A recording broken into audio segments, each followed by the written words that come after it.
எதற்காக தெரிந்து கொள்ளப்பட்டோம்? இது அரசு அழைப்பா? இல்லையே. மத அழைப்பா? இல்லையே. மொழி அழைப்பா? இல்லையே.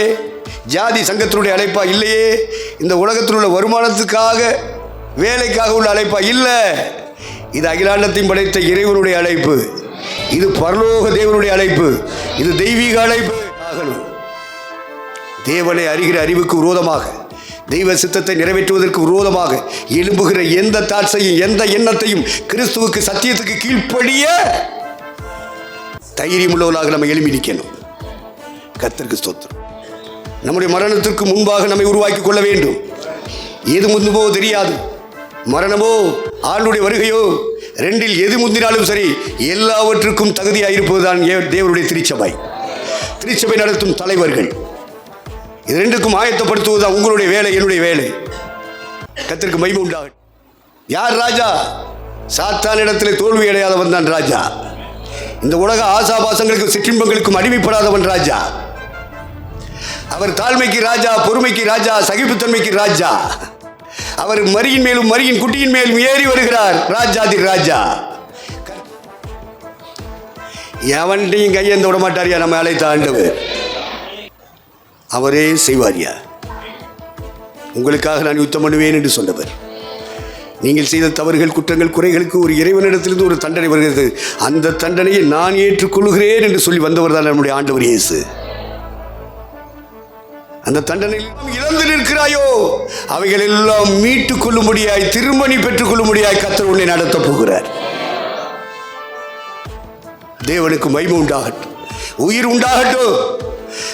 தெய்வமே, அழைக்கப்பட்ட உம்முடைய தாசன்மார்களுக்குள்ளே ஜீவன் உண்டாகட்டும், துளிர் உண்டாகட்டும், நம்பிக்கை ஒளி விடட்டும், விசுவாசத்தின் ஒளி பிரகாசிக்க. ஊழியர்கள் கேட்க போறார்கள்.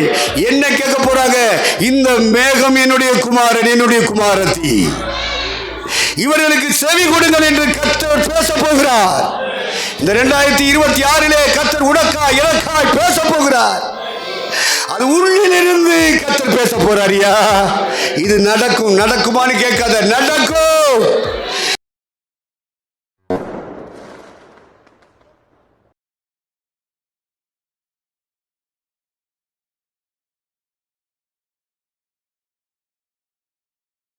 ரைட்டு. ஆண்டவர் நம்மை தொடர்ந்து நடத்தணும். 25வது ஆண்டு வரைக்கும் நம்மையும் நம்முடைய குடும்பத்தையும் நம்முடைய சபை மக்களையும் நம்முடைய ஊழியங்களையும் வழிநடத்தி வந்த தேவனாகிய கர்த்தர் இந்த 26வது ஆண்டை காணும்படி செய்தவர். இந்த ஆண்டுக்குள்ளே வழிநடத்தி கொண்டிருக்கிற தெய்வம் தொடர்ந்து இந்த ஆண்டு முழுவதும் நடத்துவார் என்ற நம்பிக்கையில் இன்னைக்கு உங்களோடு கூட நான் இணைந்திருக்கிறேன். கர்த்தருக்கு மகிமை உண்டாகட்டும். நாம் தியானிக்கும்படியாக தெரிந்து கொண்ட வேத பகுதி எபிரேயருக்கு எழுதின நிருபம் 12ஆம் அதிகாரம் 1 வசனம்.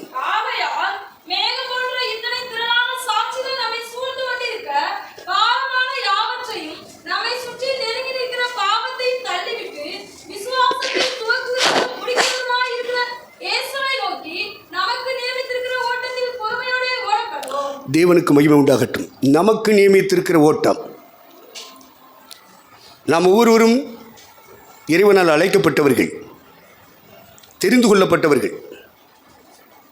நம்முடைய கரங்களிலே ஆண்டவர் ஊழியங்களை தந்திருக்கிறார். ஆத்தும பாரம், கண்ணீர், அலைச்சல், உழைப்பு, இவைகளெல்லாம் முதலீடாக கொண்டு ஆண்டவருடைய அழைப்பை நிறைவேற்றி கொண்டிருக்கிறோம். இந்த 25 வருடம் முடிய நம்ம செய்தோம். இந்த 26வது வருடத்துக்குள்ளேயும் நம்மை கர்த்தர் கொண்டு வந்திருக்கிறார். கடந்த வருடத்தில் நமக்கு தராத ஆசீர்வாதங்களை இந்த வருடத்தில் கண்டிப்பாக கர்த்தர் தந்தே ஆகணும். நம்ம கடந்த வருடத்தில் எத்தனையோ விண்ணப்பங்களை அவர் சமூகத்தில் வைத்தோம், ஜெபங்களை வைத்தோம். அந்த ஜெபங்களுக்கு, அந்த விண்ணப்பங்களுக்கு எதெல்லாம் இன்னும் பதில் வராமல் இருக்கோ அதுக்கெல்லாம் கர்த்தர் இந்த வருஷத்தில் பதில் தந்தே ஆகணும். அப்போ தான் நம்ம நம்பிக்கையோடு இன்னும் உழைக்க முடியும். ஏதாவது அவர் செய்யணுமா இல்லையா? செய்வார் என்ற நம்பிக்கையோடு நம்ம கடந்து போவோம். கர்த்தர் நிச்சயமாக நம்மை கைவிட மாட்டார்.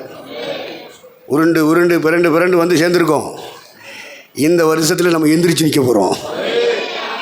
நம்மை அழைத்த கர்த்தர் வெட்கப்படுத்த மாட்டார். நம்ம அபிஷேகம் பண்ண ஆண்டவர் நம்மை வெட்கப்படுத்த மாட்டார். உயிர் திறந்து பரமேறி பரிந்து பேசி கொண்டிருக்கிற கர்த்தர் நம்முடைய ஜெபம் அப்படி இப்படி கேட்கப்படாமல் போனாலும் நமக்காக அவர் ஏறெடுக்கிற ஜெபம் கண்டிப்பாக கேட்கப்படும். பரிந்து பேசுகிறவராக இருக்கிறார். நம்புறீங்களா? சுவாசிக்கிறீங்களா? சுவாசிக்கிறவங்க வாழ்க்கையில் தான் கர்த்தர் அற்புதம் செய்ய முடியும். கடைசி நாளில் ஆண்டவர் செய்வார்னு சொல்லி விசுவாசித்தாங்க மரியாதை மாறுத்தால். எங்களுக்கும் உயிர் தெழுதலை பற்றி சத்தியம் கேட்டிருக்கோம், எங்களுக்கும் விசுவாசம் இருக்குது அப்படின்னு. நான் அந்த இதை சொல்லலை, இப்போ விசுவாசிக்கிறியான்னு கேட்டார். உன் சகோதரர் மறிச்சிருக்கல்ல, நான் தான் உயிர் தெழுதலும் ஜீவனமாக இருக்கிறேன், நானே வந்திருக்கேன். உன் குடும்பத்தில் ஒன்று குறைஞ்சி போயிருக்கு, அந்த குறைவை நிறைவாக்க வந்திருக்கேன். நீ எதை இழந்திருக்கிறீர்களோ அந்த இழப்பை ஈடுகட்ட வந்திருக்கிறேன் என்று கர்த்தர் பேசினார். இப்போ நானே உயிர் தெழுதலும் ஜீவனமாக இருக்கிறேன் என்று சொல்லும் பொழுது அவங்களால விசுவாசிக்க முடியல. ஏன்னா அடக்கம் பண்ணி 4 நாள் ஆயிடுச்சு, இனிமேல் இன்னத்தை நடக்க போகுது அப்படின்ட்டு இவங்க கடைசி உயிர் தெழுவான் என் சகோதரனும் தெரியும் சுவாமி. இல்லை, இப்போ விசுவாசித்தால் நீ தேவனுடைய மகிமையை காண்பாய். இருதயம் சரியாக முழுமையாக நம்புமானால் கண்டிப்பாக கர்த்தரின் வாழ்க்கையில் இந்த அற்புதத்தை செய்வார் என்று விசுவாசம் உள்ள இருதயத்தோடு பற்றி கொள்வாயானால் கர்த்தர் அற்புதங்களை செய்வார். மரித்து போனாலும் இழந்து போயிருந்தாலும் 4 நாட்கள் காலங்கள் கடந்து போயிருந்தாலும் கர்த்தர் அற்புதங்களை செய்ய வல்லவர்.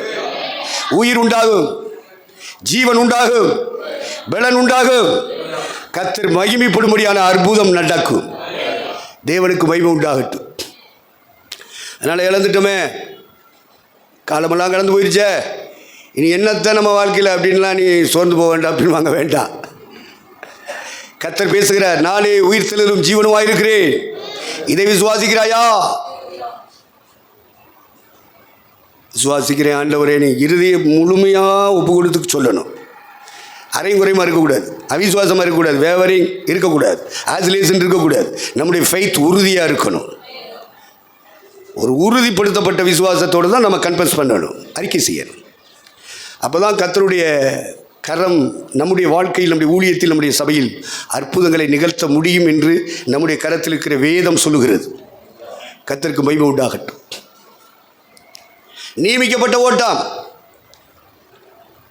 உங்கள் ஒவ்வொருவருக்கும் எனக்கு வெவ்வேறு விதத்தில் காலிங் இருக்கும், அழைப்பு இருக்கா? அதான் நியமிக்கப்பட்ட ஓட்டம். தெரிந்து கொள்ளுதல் இருக்கும், தெரிந்து கொள்ளுதல் இருக்கா? 2 பேர் 1:10 என்ன சொல்லுது?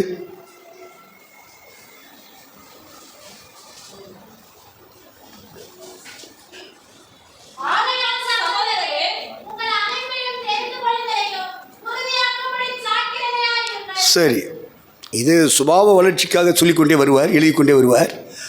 ஆனால் இறை தூதர்கள், தெய்வ மனுஷர்கள், திருச்சபை தலைவர்கள் தங்களுடைய அழைப்புக்கும் தெரிந்து கொள்ளுதலுக்கும் இதை ஆதாரமாக எடுத்து பேசுவார்கள். அழைப்பு நமக்கு நியமிக்கப்பட்ட ஓட்டம், தெரிந்து கொள்ளுதல் உங்களுக்கும் எனக்கும் இந்த பூமியிலே பரலோகம் நியமித்த ஓட்டம்.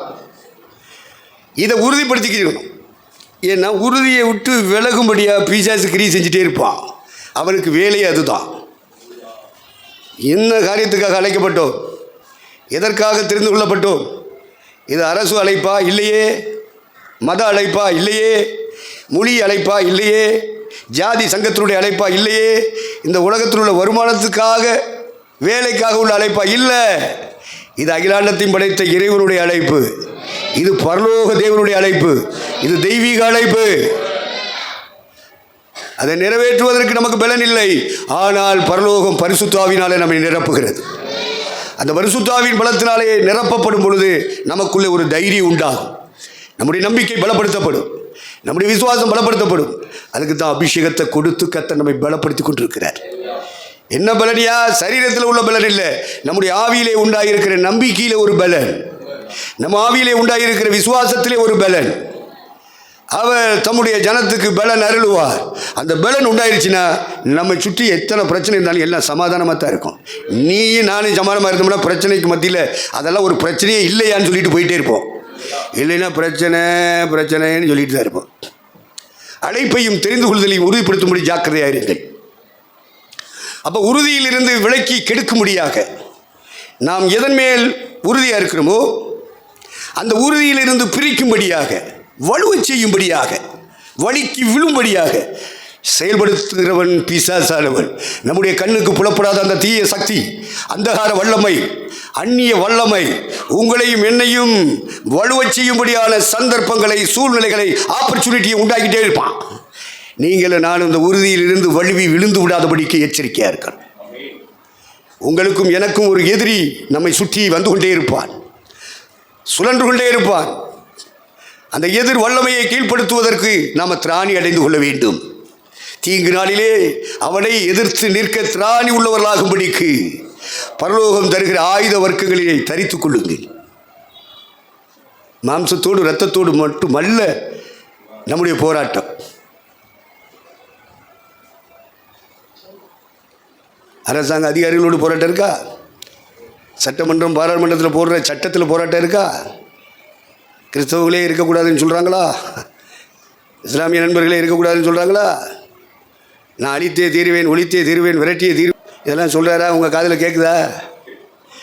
துறைத்தனங்களோடும் அதிகாரங்களோடும் இந்த பிரபஞ்சத்தின் அந்தகார லோக அதிபதிகளோடும் வானமண்டலங்களில் இருந்து இறங்கி முழு உலக மனித சமுதாயத்தையும் சட்டமன்றங்களையும் பாராளுமன்றங்களையும் இந்த மக்களை ஆளுகை செய்வதில் ஆட்டி படைச்சிக்கிட்டு இருக்க மத்தியில் அந்தகார லோக அதிபதி, அந்த வானமண்டலத்தின் பொல்லாத ஆவி, அந்த அமைச்சர் பெருமக்கள், சட்டம் இயற்றுகிற சட்டமன்றங்கள், பாராளுமன்றங்கள், இந்த இந்திய தேசத்திலே வாழ்ந்து கொண்டிருக்கிற 140 கோடி மக்களுக்குழு பரலோகத்தை அணுக விடாதபடி, பரிசுத்த வாழ்க்கை வாழ விடாதபடி, தெய்வ சித்தம் செய்ய விடாதபடி தடை பண்ணுகிறதற்கு இந்த சட்டமன்றங்களையும் பாராளுமன்றங்களையும் அமைச்சர் பெருமக்களையும் துறைத்தனம் பண்ணுகிற இந்த அதிகார வர்க்கங்களையும் கையில் எடுக்கிறானே, உங்கள் கண்கள் காண்கிறதா? உங்களுடைய ஆவிக்குரிய கண்கள் திறக்கப்பட்டிருக்கிறதா? இந்த ஆவிகள் எதன் வழியாக இந்த மக்களை மோசம் போக்கிக் கொண்டிருக்கிறது? முழு உலகத்தையும் மோசம் போக்கும் பழைய பாம்பு, வலு சர்ப்பம். இந்த ஆவிகள் இறங்கி இவங்கள் எல்லாம் நிரப்பியிருக்கு. அதனால தான் பவுல் அந்த ஞான கண் கொண்டு சொன்னார், மாம்சத்தோடு ரத்தத்தோடு விட குடும்பத்தில் உள்ள பிரச்சனையே போட்டு பேசிட்டு இருக்கிய, மாம்சத்தோடு ரத்தத்தோடும் இசைந்தது நம்முடைய ஃபேமிலி, பிள்ளைகள், மனைவி, புருஷன், சகோதரன், சகோதரி, தாய், தகப்பன், நம்ம ஃபேமிலியோட இருந்துருக்கு. இந்த மாம்சமும் ரத்தம் இல்லைப்பா போராட்டம், இதையே பெரிய போராட்டம் நினச்சிட்டு இருக்காங்க. அதையும் தாண்டி ஒரு போராட்டம் வருது இல்லையா? துறைத்தனங்கள், அமைச்சர் பெருமக்கள், அதுதான் சட்டமன்றம் பாராளுமன்றம் சொன்னேன்.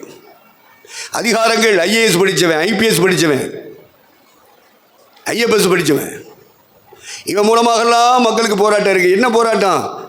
மெய் தெய்வத்தை அறியவிடக்கூடாது, அது பிசாசு அவங்களை ஆக்குப்பட்டு பண்ணியிருக்கான்.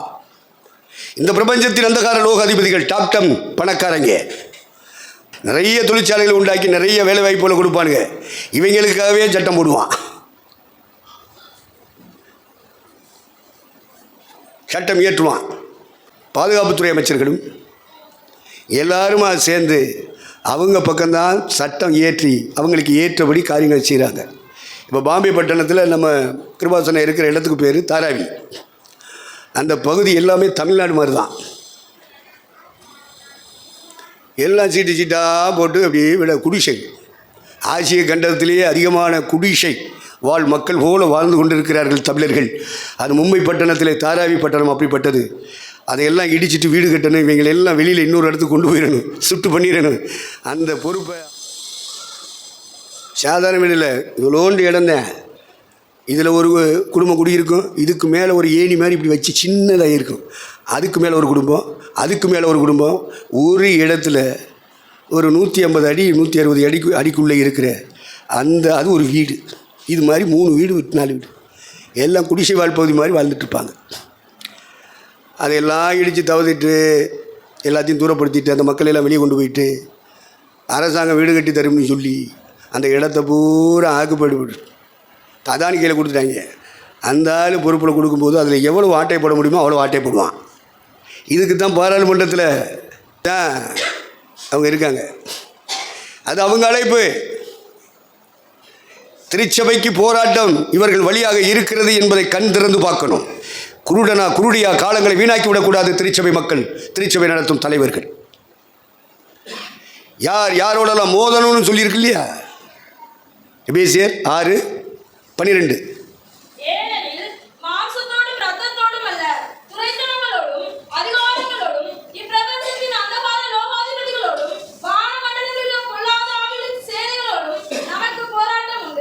நமக்கு அப்படின்னா நீங்களும் இந்த நமக்குங்கிற வார்த்தைக்குள்ளே இருக்கீங்க, நானும் இருக்கேன்.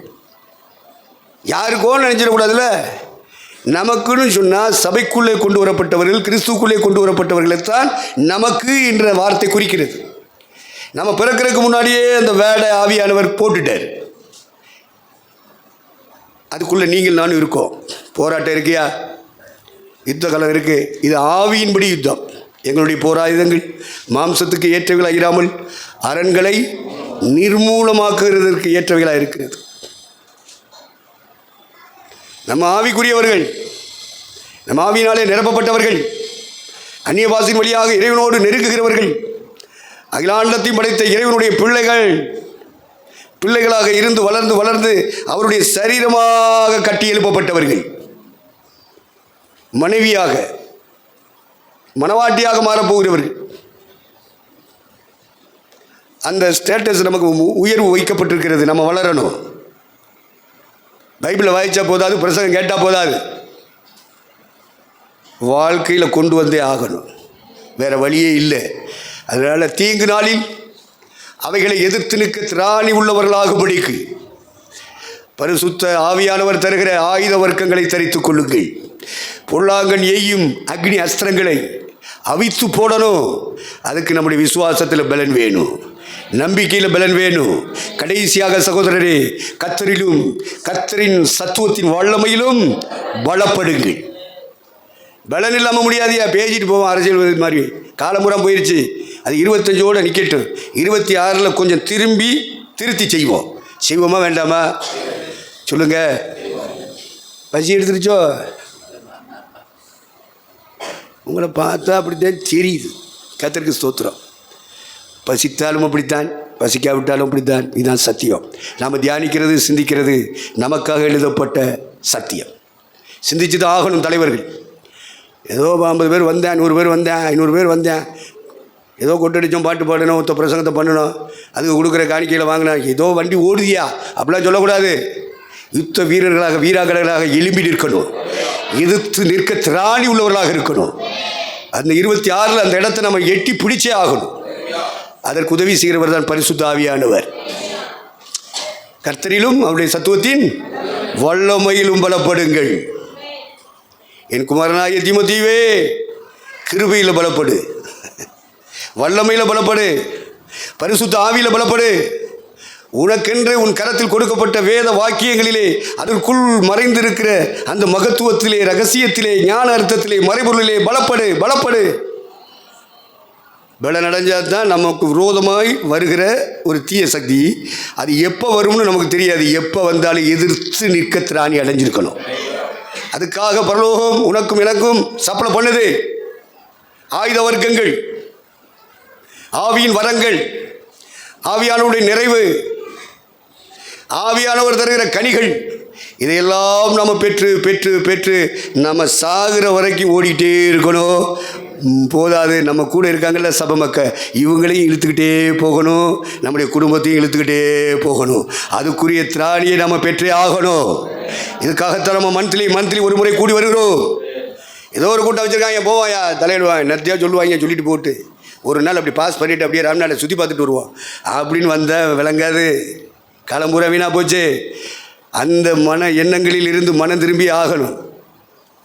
தேவனை அறிகிற அறிவுக்கு விரோதமாக, தெய்வ சித்தத்தை நிறைவேற்றுவதற்கு விரோதமாக எழும்புகிற எந்த தாட்சையும், எந்த எண்ணத்தையும் கிறிஸ்துவுக்கு சத்தியத்துக்கு கீழ்ப்படிய தைரியம் உள்ளவர்களாக நம்ம எழும்பி நிற்கணும். கர்த்தருக்கு ஸ்தோத்திரம். சிறைப்படுத்துகிறவர்களாக இருக்கிறோம். அரெஸ்ட் பண்ணணும். நம்முடைய மனசுக்குள்ள பல தாட்ஸ் வரத்தான் செய்யும். பல எண்ணங்கள், நினைவுகள், யோசனைகள் மாறி வரும். அங்கே வரும்போதே இந்த சத்தியத்தின் வெளிச்சம் நமக்குள்ளே இருந்துச்சுன்னா அரெஸ்ட் பண்ணிடலாம். இது தேவனை அறிகிற அறிவுக்கு விரோதமாக எழும்புகிற எண்ணங்கள், இது பிசாசு கொண்டு வருகிற திட்டங்கள். இதை உடைக்கணும், இதை தவிடுபடியாக்கணும். நம்மை வலுவிழந்து போகும்படியாக, உறுதியிலிருந்து வலிக்கு விழும்படியாக பிசாசு இந்த எண்ணங்களை கொண்டு வருகிறார் என்று அங்கேயே யுத்தம் பண்ணி போராடி அந்த எண்ணங்களை அரெஸ்ட் பண்ணிடுவியா? அவனுக்கு பேர் தான் ஆவிக்குரிய ஊழியக்காரன். மற்றவெல்லாம் பூமிக்குரிய ஊழியக்காரன். ஏதோ உலகத்தில் நம்ம ஊழியத்துக்கு வந்துட்டோம், வண்டியை உருட்டுவோம், காலத்தை போக்குவோம். இவனை எப்படியா கர்த்தர் நம்புவார்? நீ நம்பலாம், நான் நம்பலாம். கர்த்தர் நம்புவாரா? தெய்வம் நம்புவாரா? நம்புகிற அளவுக்கு நம்முடைய வாழ்க்கை திருப்பப்பட வேண்டும். திருத்த வேண்டிய பகுதிகளை திருத்தி கொள்ள வேண்டும். திருப்ப வேண்டிய பகுதிகளில் திருப்பி கொண்டு வந்துடணும். கர்த்தர் நமக்கு உதவி செய்வாரியா. இதனால தான் அழைப்பையும் தெரிந்து கொள்ளுதலையும் உறுதிப்படுத்தும்படி ஜாக்கிரதையா இருங்க. அசதியா இருக்காதீங்க, ஏனோ தானோ இருக்காதீங்க, ஜாக்கிரதையா இருங்க. அசதியா இராமல் ஜாக்கிரதையா இருங்க ஐயா. ஆவியில் அனலா இருங்க ஐயா. அனலும் இல்லாமல் குளிரும் இல்லாமல் இருக்கிற மாதிரி இருக்கக்கூடாது. ஆண்டவர் வாந்தி பண்ணி போட்டுருவாரா, அந்த மாதிரி மீடியம் ஸ்டேஜில் போயிடக்கூடாது. பாதி அனல் பாதி குளிர். இது சரீர வாழ்க்கைக்கு வேணால் சரியாக இருக்கலாம், ஆவிக்குரிய வாழ்க்கைக்கு அது சரியாக இருக்காது. அனலாகத்தான் இருக்கணும். ஆவியிலே அனலாக இருங்கன்னு சொன்னால் ஆவியிலே நிரம்பணும்ல. நீங்கள் என்றைக்கு பரிசுத்தம் பெற்றீங்களா? முதல்ல என்ன நான் பார்த்துருக்கேன், நிறைய பேர் ஊழியம் செய்கிறாங்க, பாஸ்டராக இருக்காங்க, பிரசவம் பண்ணுறாங்க, நச்சதை அறிவிக்கிறாங்க, ஆனால் பரிசுத்தாவி இல்லை. அப்போ பரிசுத்தாவினா என்னையா? அப்படி ஒரு கேள்வி எழும்புதில்லை. அப்போ பரிசுத்தாவினா என்ன?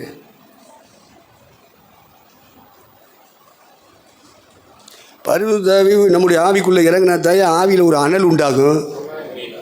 அது ஒரு மாதிரி குளிர்றது மாதிரி தெரிஞ்சுன்னா டப்புன்னு கர்த்தருடைய வேதத்தை எடுத்துகிட்டு உட்காந்துருக்கணும். நான் தியானிக்கையில் அக்னி மூண்டது. வேதத்தை எடுத்துகிட்டு உட்காரக்கு பதிலாக ஒன்று 2 வீலர் எடுத்துகிட்டு அப்படியே ரவுண்ட் அடிக்கிறது, ஃப்ரெண்ட்ஸ்கிட்ட போய் உட்காந்து அட்டை அடிக்கிறது. என்னன்னு அது என்ன அக்னி? அது அனல். அதெல்லாம் திருந்தணும்ப்பா. இந்த 26வது வருஷத்துலேயாவது அந்த வாழ்க்கையை கர்த்தர் நமக்கு தரட்டும். இந்த பழைய வாழ்க்கை ஒளிந்து போகட்டும். பழையவைகள் ஒளிந்து போயின, எல்லாம் புதிதாயின. அப்போ தானே ஆவியில் அனல் இருக்கும். அனலாக இருந்தால் தானே அடுத்த வார்த்தை கர்த்தருக்கு ஊழியம் செய்யுங்கள்.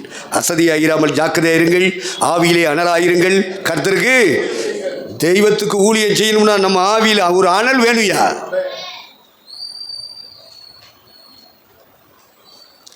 கர்த்தர் தான் அதை செய்யணும். நம்ம சிந்திக்கிறோம், நம்ம மறந்து போனவைகள் நினைப்பூட்டப்படுகிறது.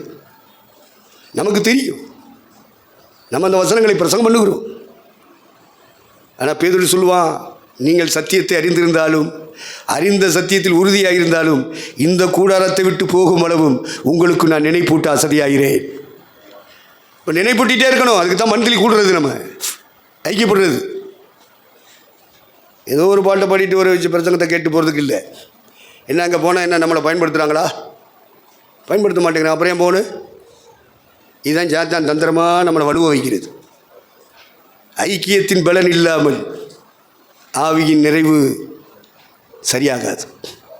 ஆரோனுடைய சிரசின் மேல் ஊற்றப்பட்டதும் அவன் தாடிகளின் வழியாய் அங்கிகளின் மேல் வடிகிறதுமான நல்ல தைலத்துக்கு ஒப்பாக இருக்கிறது. எதியா அந்த அபிஷேகம்? எது? ஐக்கியத்துக்குள்ளே இறங்குற அபிஷேகம்.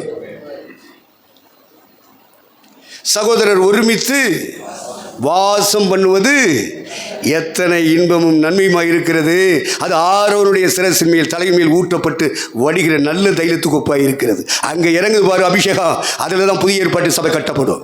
நம்ம எல்லாரும் தலைவர்கள் எல்லாரும் ஒருங்கிணைந்து அந்த அபிஷேகத்தில் நிரம்பி அவருடைய வார்த்தைகளை சிந்தித்து தியானித்து ஒரு ஜெப விண்ணப்பங்களை வைத்து ஒருமித்து ஜெபித்து கடந்து போகும்போது நம்முடைய ஆவிக்குரிய பலன் இருக்கு பற்றில, அது நம்ம இன்னும் பலப்படுத்தும்.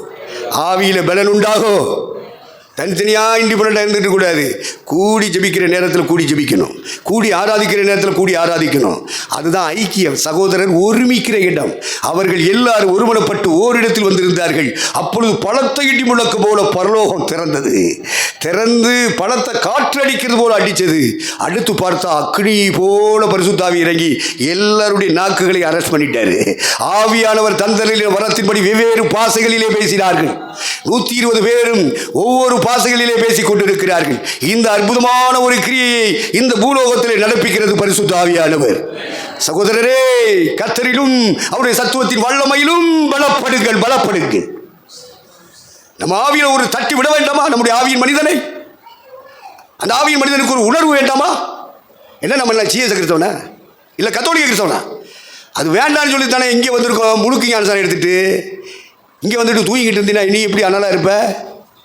உன் மேலே எப்படி கர்த்தருக்கு நம்பிக்கை வரும்? கர்த்தர் நம்பணுமியா. அதனால் என்றைக்கோ ஒரு நாள் பரிசுத்தாய் பெற்றோம், கையை தட்டினோம், குதித்தோம், பாதவேதம் கூடாது. இன்றைக்கும் நம்ம அதே அனுபவத்துக்குள்ளே வந்தாகணும். இழந்ததை மீட்டே ஆகணும். அந்த ஆதியில் செய்த கிரியைகளை செய்யும்படியாக ஒப்புக் கொடுக்க வேண்டும். பரலோகத்திலிருந்து இறங்கின பரிசுத்த ஆவியானவர் உங்களை என்னைக்கு தட்டி எழுப்புவாராக, உயிரடைய செய்வாராக. தேவனுக்கு மகிமை உண்டாகட்டும். அவை நியமிக்கப்பட்ட பாதை என்று சொன்னால் அழைப்பும் தெரிந்து கொள்ளுதலும். மார்க்கு சுவிசேஷத்தின் புத்தகம் 3ஆம் அதிகாரம் 13, 14, 15 3 வசனங்களை வாசிக்க கேட்போம். அப்பொழுது அவர் 12 பேரை தெரிந்து கொண்டு அவர்கள் தம்மோடு கூட இருக்கவும் பிரசங்கம் பண்ணும்படியாக தாம் அவர்களை அனுப்பவும் வியாதிகளை குணமாக்கி பிசாசுகளை துரத்தும்படி அவர்களுக்கு அதிகாரம் உடையவர்களாய் இருக்கவும் அவர்களை ஏற்படுத்தினார். சரி, 12 பேரை, அதாவது தமக்கு சித்தமானவர்களை வரவழைத்தார். Underline the point, calling. வரவழைத்தார் என்றால் அழைத்தார். பெரிய கூட்டமே இருக்கியா இந்த உலகத்தில். இப்போ இந்திய தேசத்தை எடுத்துக்கிட்டால் 140 கோடி, தமிழகத்தை எடுத்துக்கிட்டால் ஒரு 7.5 கோடி வைங்க. இப்போ நம்ம தமிழ்நாட்டில் தமிழில் ஊழியம் செய்கிறோம். அந்த மொழியில் தான் நம்ம ஊழியம் பண்ணுறோம். அந்த மொழி தெரிந்த மக்களுக்கு செய்கிறோம். அவ்வளோ பேர் மக்கள் மத்தியில் அந்த மக்களுக்கு ஊழியம் செய்ய முடியாத அழைத்தார்.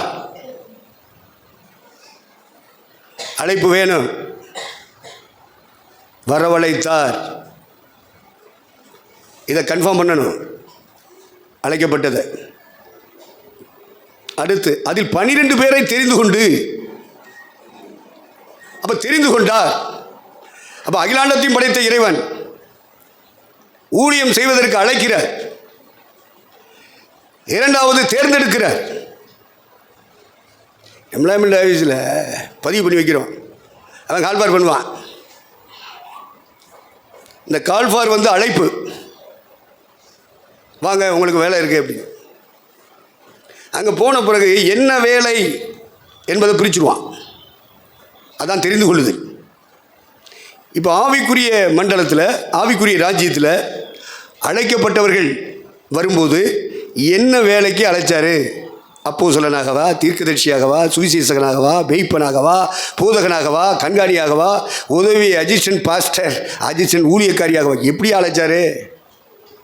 அழைக்கப்பட்டது உண்மை. தேவனுடைய ராஜ்யத்தில் வேலை செய்ய முடியாது. எந்த வேலைக்கு அழைச்சாரு? ஒரு கலெக்டர் ஆஃபீஸுக்கே சிலருக்கு கால்பார் பண்ணுறான்னு சொன்னால், சிலர் கலெக்டராக வருவான், சிலர் கிளர்க்காக வருவான், சிலர் டவாலியாக வருவான், சிலர் கலெக்டருக்கு வண்டி ஓட்டுற டிரைவராக வருவேன். இருக்கானா இல்லையா? ஆனால் வெளியே சொல்லும்போது என்ன சொல்லுமா, நான் கலெக்டர் ஆஃபீஸில் வேலை பார்க்குறேன். என்னடா வேலை பார்க்குறேன்னு கேட்க மாட்டாங்க. இவன் டவாலி ட்ரெஸ் போட்ட உடனே இவன் தான் கலெக்டராக இருக்கும்போது நினைக்கான் சில பையன். அந்த மாதிரிலாம் ட்ரெஸ் போட்டு வர்றாங்கய்யா. மயக்குறது தான். வேறு என்ன சீன் காமிச்சு அப்படி மயக்கி எல்லாம் பரலோகம் போகணு. சீன் காட்டுறதெல்லாம் அப்புறம். ஏசுனார் வருகைக்கு முன்பாக நம்மை உருவாக்கி கொள்ள வேண்டும். நம்முடைய மரணத்திற்கு முன்பாக நம்மை உருவாக்கி கொள்ள வேண்டும். எது முந்துமோ தெரியாது. மரணமோ ஆண்டுடைய வருகையோ, ரெண்டில் எது முந்தினாலும் சரி, எல்லாவற்றுக்கும் தகுதியாக இருப்பதுதான் தேவனுடைய திருச்சபை. திருச்சபை நடத்தும் தலைவர்கள். இது ரெண்டுக்கும் ஆயத்தப்படுத்துவதுதான் உங்களுடைய வேலை, என்னுடைய வேலை. கர்த்தருக்கு மகிமை உண்டாகட்டும்.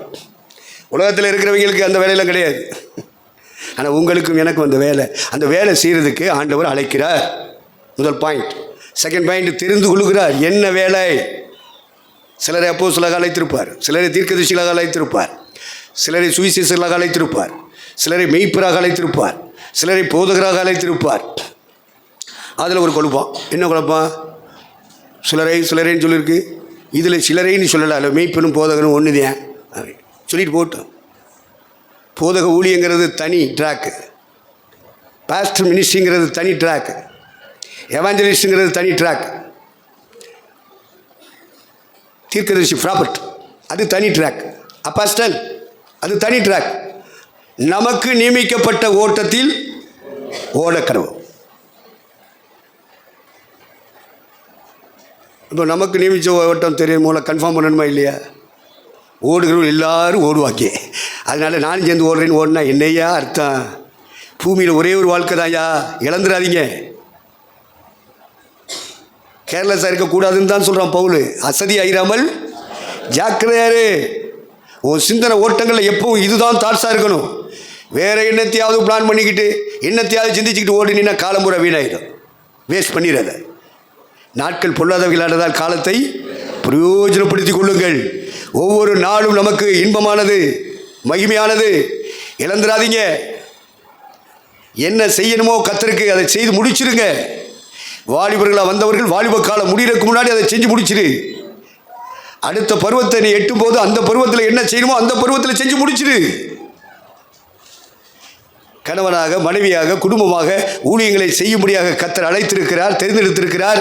அதை செய்ய வேண்டிய கால கட்டத்தில் அந்த பருவம் மாறுறதுக்கு முன்னாடி செஞ்சு முடிச்சிரு. வீணாக்கிறாத. ஒருத்தர் சொல்கிறார், ஐயா நான் ரொம்ப லேட்டாக வந்துட்டேன்னா ஊழியத்துக்கு, அதனால தான் என் ஊழியத்தில் இப்படி ஆசீர்வாதம் இல்லையோ அப்படின்னு கேட்குறாரு. இருக்கிற காலத்திலேயாவது நீ சாதிக்கலாம்னா இல்லை? சாதிக்கலாமா வேண்டாமா? சாதிச்சு காமிக்கணும். ஆக நற்செய்தியாளர்களாக அழைத்தாரா?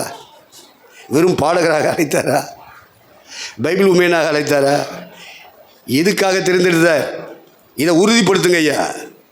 இவன் பாதையில் அவன் ஓடுறது, அவன் பாதையில் அவன் ஓடுறது, நம்ம ஓடுற பாதையை விட இந்த பாதை நல்லா இருக்க அப்படின்னு நீனே செலக்ட் பண்ணி அங்கே ஓடினா கர்த்தர் என்ன செய்வார்?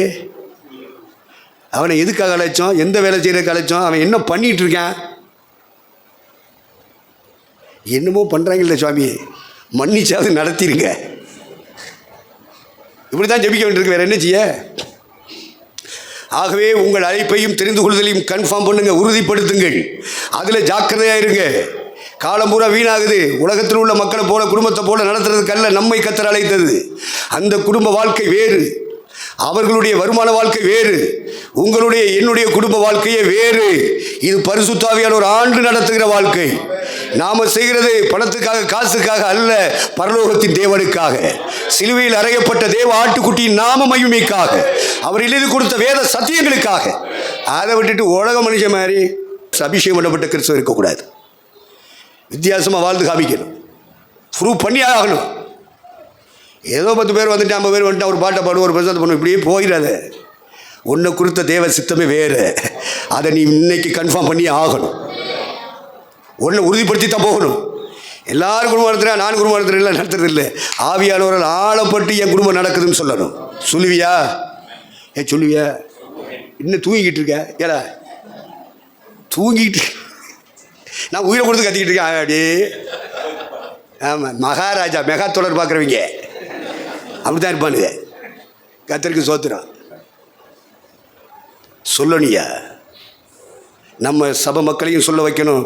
நம்ம நடத்திக்கிட்டு இருக்கிற நம்ம குடும்பத்தில் இருக்கிற அங்கத்தினர்களை சொல்ல வைக்கணும். சொல்ல வைப்பார் நம்மை அழைத்த கர்த்தர். மாறாதது நிச்சயமாக மாற்றி தருவார் நம்முடைய கர்த்தர். சந்தேகமே பட வேண்டாம். சத்துரு பல நேரங்களில் போராடிக்கிட்டு தான் இருப்பான் நம்ம சாகிற வரைக்கும். நீங்கள் சோர்ந்து போயிடக்கூடாது. அப்போ அழைப்பு, தெரிந்து கொள்ளுதல். இப்படி அழைத்தால், தெரிந்து கொண்டால் அந்த சீட்டை கர்த்தர் நமக்கு தந்துடுவார். ராஜரீகமான ஆசாரிய கூட்டம் நீங்கள் நாடும். அந்த ராஜரீகம் உங்களுக்குள்ள எனக்குள்ள இருக்கணும். இறைவனை ஆராதிப்பதும், மகிமைப்படுத்துவதும், போற்றுவதும், வாழ்த்துவதும், யார் அந்த இறைவன் என்பதை வெளிப்படுத்துவதும் ஆசாரியர்களுடைய வேலையாக இருக்கிறது. ராஜரீகமான வேலை. யார் ராஜா? சாத்தானிடத்தில் தோல்வி அடையாதவன் தான் ராஜா. இந்த உலக ஆசாபாசங்களுக்கும் சிற்றின்பங்களுக்கும் அடிமைப்படாதவன் ராஜா. அவர் தாழ்மைக்கு ராஜா, பொறுமைக்கு ராஜா, சகிப்புத்தன்மைக்கு ராஜா. அவர் மரியின் மேலும் மரியின் குட்டியின் மேலும் ஏறி வருகிறார். ராஜாதி ராஜா, கர்த்தாதி கர்த்தா. அவருக்கு வாகனம் அப்படி. அப்போ நம்ம ஆண்டவரே ஒரு வாகனத்தில் ஏறி போகிறாரு. சின்ன வாகனம், மரியின் குட்டி. அவருக்கு அன்னைக்கு கிடைச்ச வாகனம் அதுதான். நமக்கும் அது மாதிரி வாகனம் தருவாரா தரமாட்டாரா? தருவார். அதுக்காக திருடலாமா? அடுத்த பொருளை ஆட்டையை போடலாமா?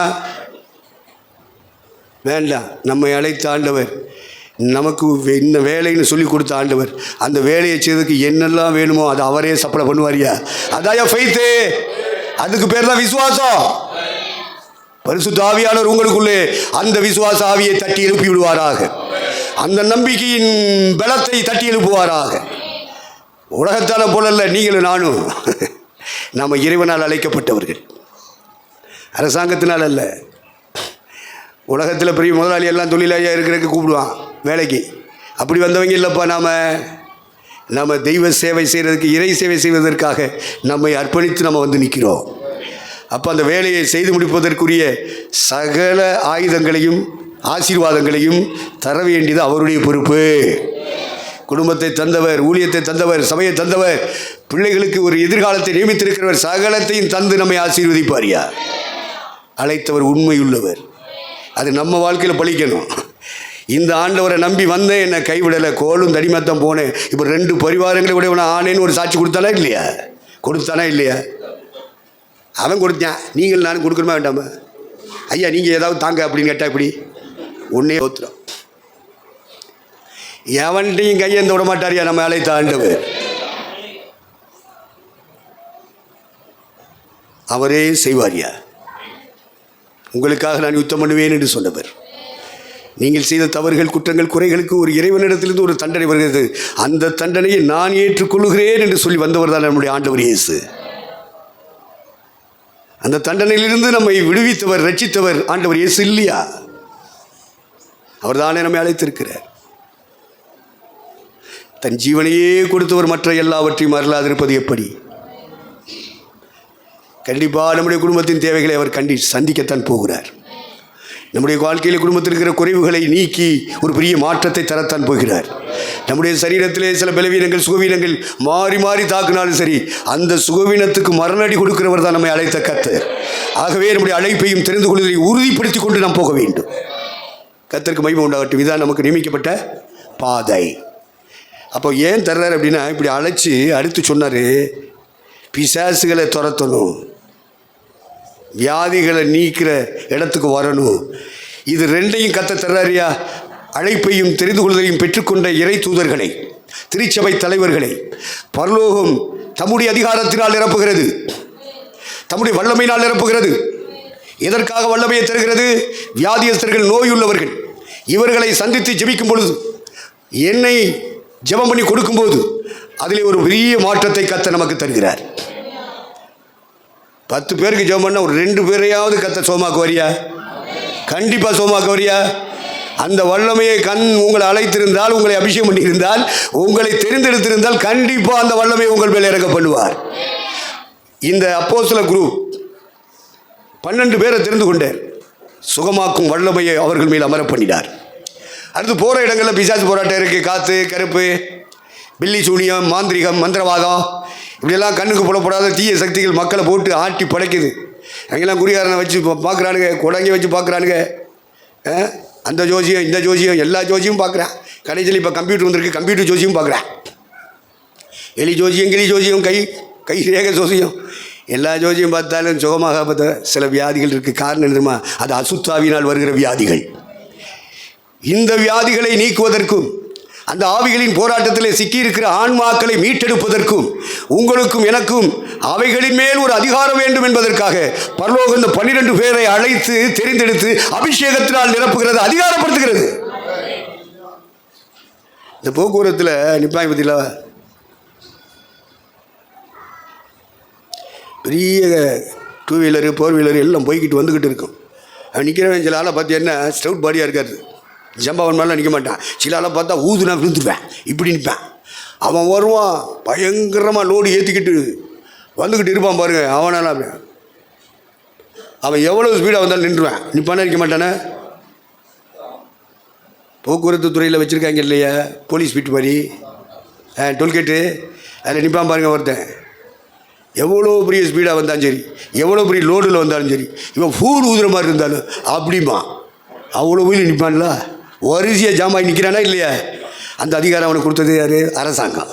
ஆனால் உங்களுக்கு எனக்கோ பரலோகத்துடைய அழைப்பு உங்கள் மேல் என் மேல் இருக்குமானால், அவர் தெரிந்தெடுத்து இன்னும் ஊழியந்தான் சொல்லி நம்மை கன்ஃபார்ம் பண்ணியிருப்பாரானால், இந்த பரலோக அதிகாரம் நமக்கு தரப்பட்டிருக்கும். உங்கள் மேல் அந்த அதிகாரம் இருக்கு. அசுத்த ஆவிகளின் மேல் பலத்த அதிகாரத்தை இறைவன் கொடுத்திருக்கிறார். வியாதிகளையும் நோய்களையும் சுகமாக்கும் வல்லமையினால் நம்மை நிரப்பி இருக்கிறார். இதுதான் பரலோகம் அழைத்தவர்களுக்கு தருகிற ஈவுகள், ஆசீர்வாதங்கள். இதை வச்சுட்டு தான் கிராமங்களை நம்ம கலக்கணும். அழைப்பு இருந்தால் போதாது, தெரிந்து கொள்ளுதல் இருந்தால் போதாதியா, அவர்களை அனுப்பும் இடத்தில் போய் பிரசங்கம் பண்ணாலும் போதாது.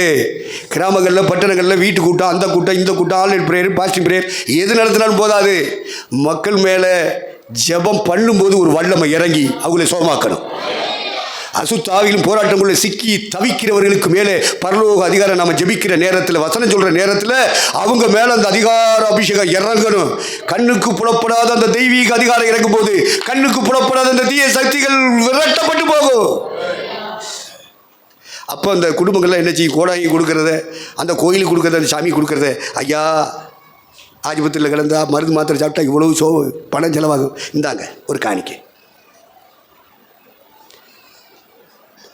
இந்த கோடாங்கிக்கு குறியாருக்கு இந்த சாமிகளுக்கு சுற்றி சுற்றி வந்ததுக்கு உள்ள செலவை பார்க்கணும். நீங்கள் வந்து ஜெபம் பண்ணீங்க, ஆண்டவர் எங்களை சுகமாக்கிட்டார், ஆண்டவர் எங்களை அசுத்தாவிலிருந்து விடுதலை ஆக்கிட்டார் அப்படின்னு சொல்லி அதுக்கு கொண்டாந்து கொடுக்கும். மத்தியில் கையேந்த விட மாட்டார் கர்த்தர்.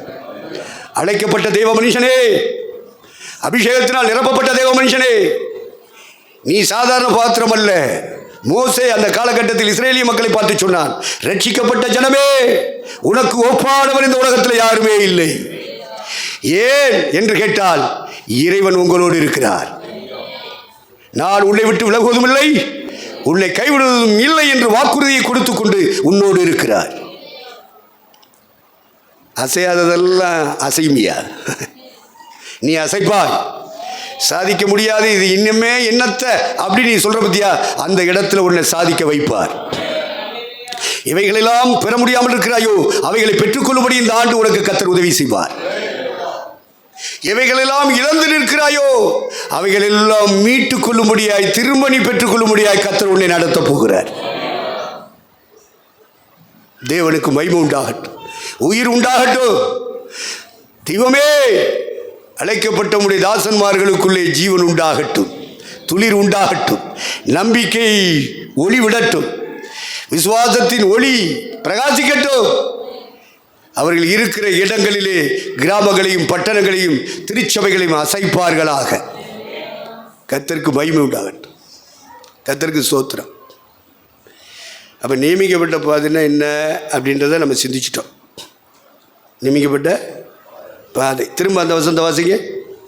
அப்பொழுது அவர் 12 பேரை தெரிந்து கொண்டு அவர்கள் தம்மோடு கூட இருக்கவும் பிரசங்கம் பண்ணும்படியாக தாம் அவர்களை அனுப்பவும் வியாதியுள்ளவர்களை குணமாக்கி பிசாசுகளை துரத்தும்படி அவர்கள் அதிகாரமுடையவர்களாய் இருக்கவும் அவர்களை ஏற்படுத்தினார். போதும். அப்போ இந்த ஏற்படுத்தினார் என்றால் ஆர்டினேஷன். இந்த ஸ்டாலின்லாம் எடுப்பார் தெரியுமா, பதவி பிரமாணம்.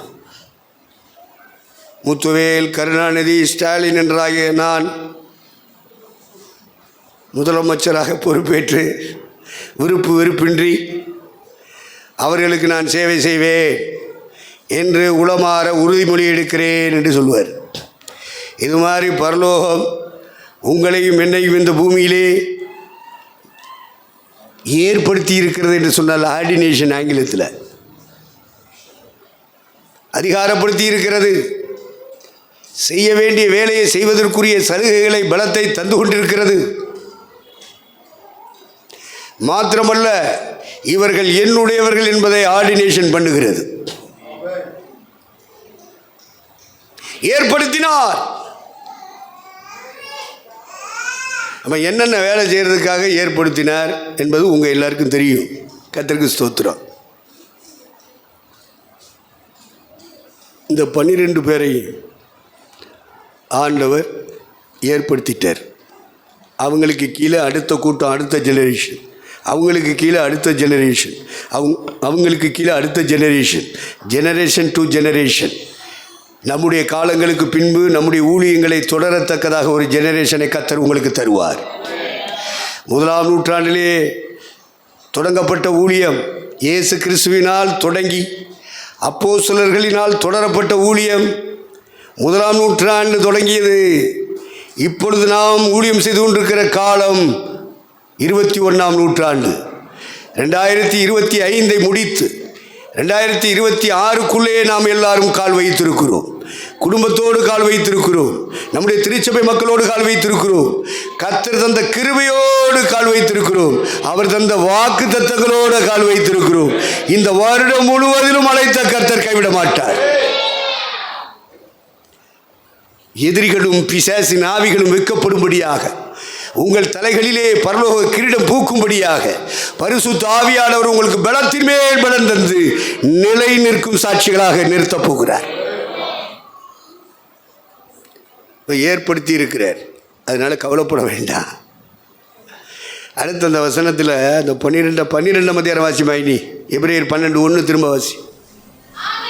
ம்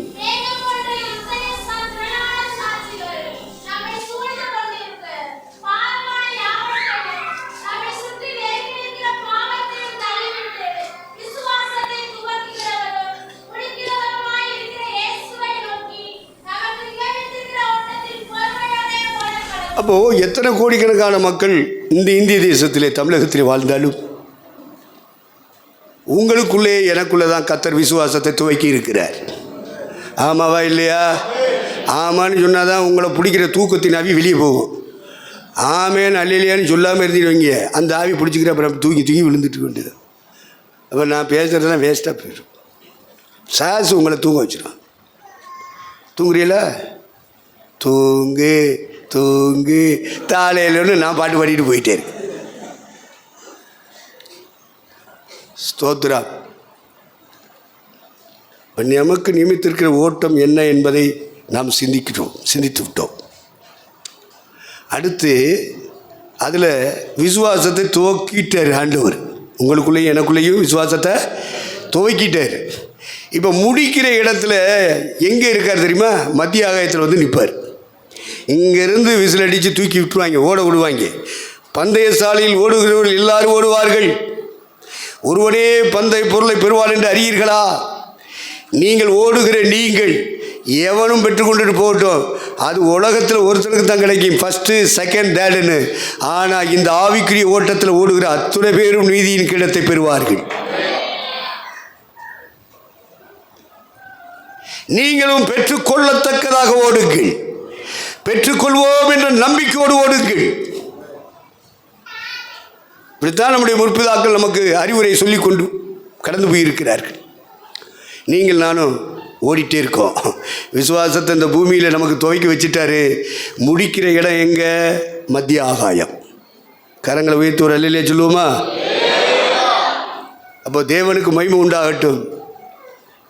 விசுவாசத்தை துவக்கிட்டாரு, இந்த பூமியில் ஓடிக்கிட்டே இருக்கோம். முடிக்கிற இடம் எதுன்னு சொன்னால் மத்திய ஆகாயம். மரித்தவர்கள் முதலாவதிலிருந்து பறப்பார்கள்.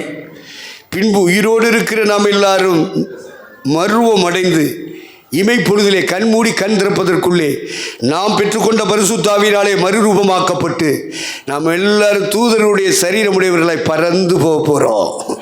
அப்படி ஒரு நாள் வருகிறதை விசுவாசிக்கிறீங்களா? உங்கள் திருச்சபையை அதுக்கு ஏற்ற நிலையில் நம்பிக்கை ஊட்டுறீங்களா? விசுவாசத்தை ஊட்டுறீங்களா? இல்லை வேற என்னத்தையாவது ஊட்டுறீங்களா? அதையும் உங்களுக்கு தேவன் வெளிப்படுத்துவார்.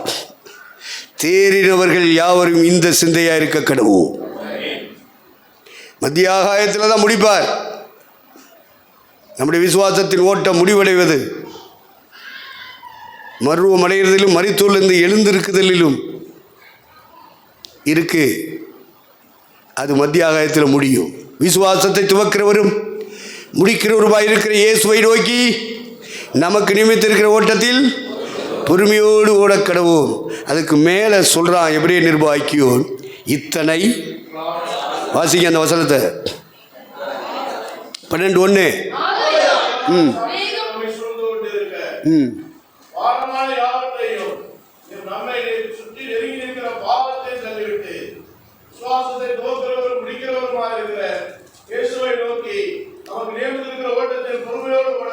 ஆகையால் என்று தொடங்குகிறான். ஆகையால் இத்தனை திரளான சாட்சிகள், மேகம் போன்ற சாட்சிகள் நம்மை சூழ்ந்திருக்கியா? நம்ம கையில் வச்சிருக்கிறோம் பைபிளு.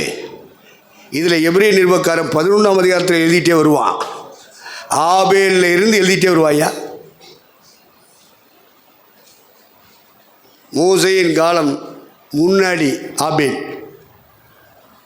7ஆம் தலைமுறை ஏனோக், 10ஆம் தலைமுறை நோவா, 20வது தலைமுறை அப்ரஹாம், சாராள், இப்படி எல்லாம் எழுதிட்டே வருவான். அப்புறம் ஆபிரகாம், ஈசாக்கு, யாக்கோபு, யோசேப்பு, இப்படிலாம் எழுதிட்டு வந்தவன் மோசைக்கு கொண்டு வருவான்.